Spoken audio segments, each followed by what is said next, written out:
part H from chapter number 2.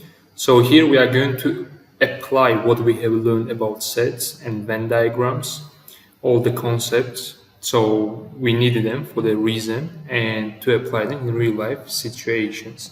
So here's I will solve two problems here from your book. Let's go with number 1. Pele has 14 KBs as pets, 5 have long hair and 8 are brown. 2 are both brown and have long hair. Place this information on Venn diagram. So how does Pele make a groups here? 14 KBs as a long hair and brown hairs. So let's first draw the universal set as a rectangle, and inside I will put 2 circles. As it says 2 are both brown and have a long hair, means there is an intersection, so I have to draw 2 circles with the intersection. Let me put the second circle. Okay, let it be something like this, or if I can move it to the left a little bit. Okay, so I have a better picture. Now, what we will do, let's put the numbers. In total, I have 14 KVs and two of them, okay, long hair, and let's say brown hair, 2 groups. 5 have long hair. If 2 have gone, so it will be 3 here because 5 have long hair. And 8 are brown. If it's 8, so here it must be what? 6. And now, if I count these ones, their union, it will be 11. So, but in total I have 14. So 3 of them are outsiders. Let's call it like this, and let it be here. I have 3 KVs which do not belong to this type of groups. So they must have different color of hair, and their hair must be short. So this part is A. We show this one in a Venn diagram. Now, based on the Venn diagram, we need to be able to answer the following questions. Find the number of KVs that do not have a long hair. So how many KVs do not have a long hair? It's 6 brown hair, and 3 which are outside. It's 6 plus 3, which is 9. In total, I have 5 long hair KVs, so the others will be 9. Because it says already 5 here, you can go not from the Venn diagram, also from this logic, you can do it. It's a part P1, and the second part have long hair and are not brown.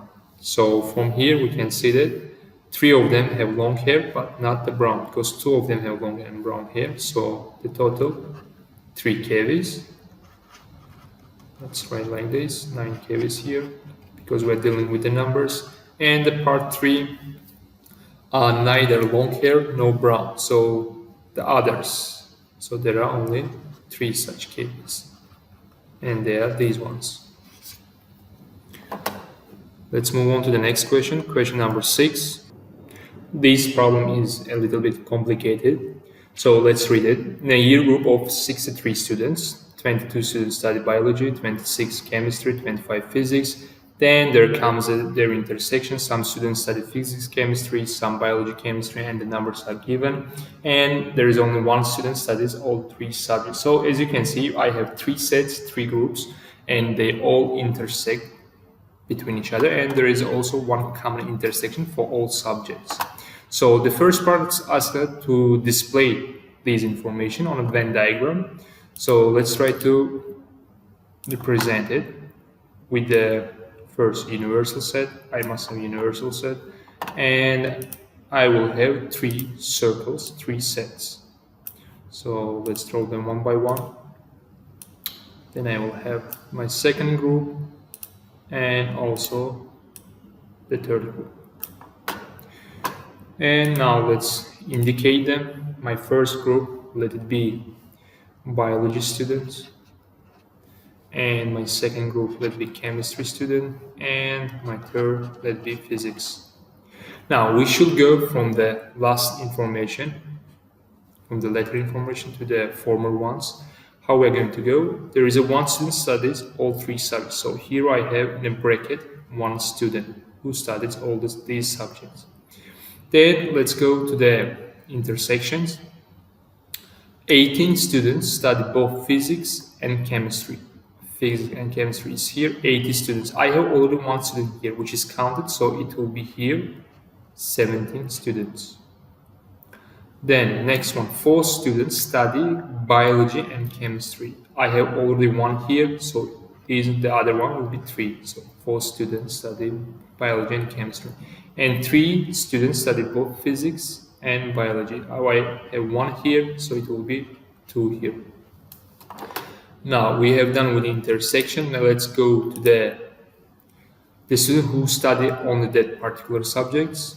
We will go from this information. 22 students study biology.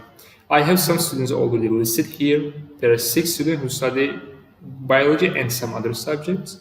So in total, 22 students study biology. So there will be 16 students who study only biology. Here it's given 26 study chemistry.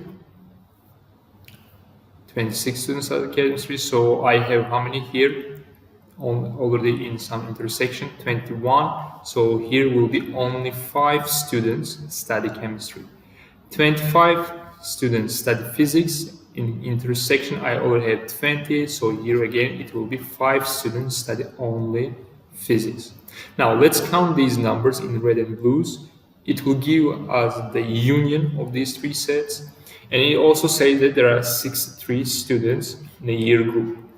If this union is less than, if this union of 3 sets is less than the total number of students, then there are some students who are outside of these 3 sets. Means that they do not take these subjects, they are taking different subjects.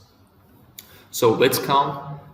In blue, it will be 5 plus 5 plus 16, and the numbers in red, plus 3 plus 1 plus 2 plus 17. So if we add them up, this part 26, and this part we only calculate 23. So there are how many students? 49 students. So as you can see, if I add them up correctly, 3, 1, 2, 17, 20, 23, so 49 students in their union. So outsiders, how many students are outside of this group? It's 63 minus 49, which is 14 students take different subjects. Part B, first one. What does it say? How many students study biology? For the biology, we just need the number in a blue colored one, which is 16. 60 students study only biology without any other subjects. For second one, physics or chemistry. So I need the number of union of the physics students, union the chemistry students. So how we are going to solve it? We just need to look at the number of physics students, how many students I had there in the physics.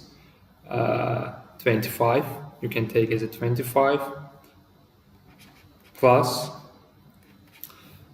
chemistry students, how many chemistry students there are. Physics and chemistry 26. Then there are some students who take both of them, so I need to subtract the students who take both of them, which is 1 and 17, 18 students.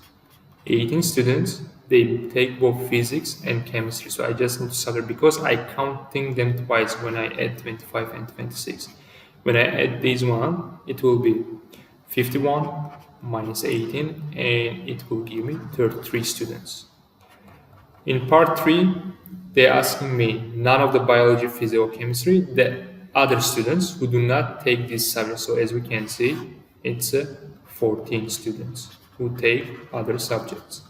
And last part number 4, physics, but not chemistry. So from the Venn diagram, I can see that there are 5 students who take only physics, and there are also 2 students who take physics and biology. The other ones take chemistry with physics. So I just need to add these 2 and 5. So there are 7 students. 2 plus 5, 7 students.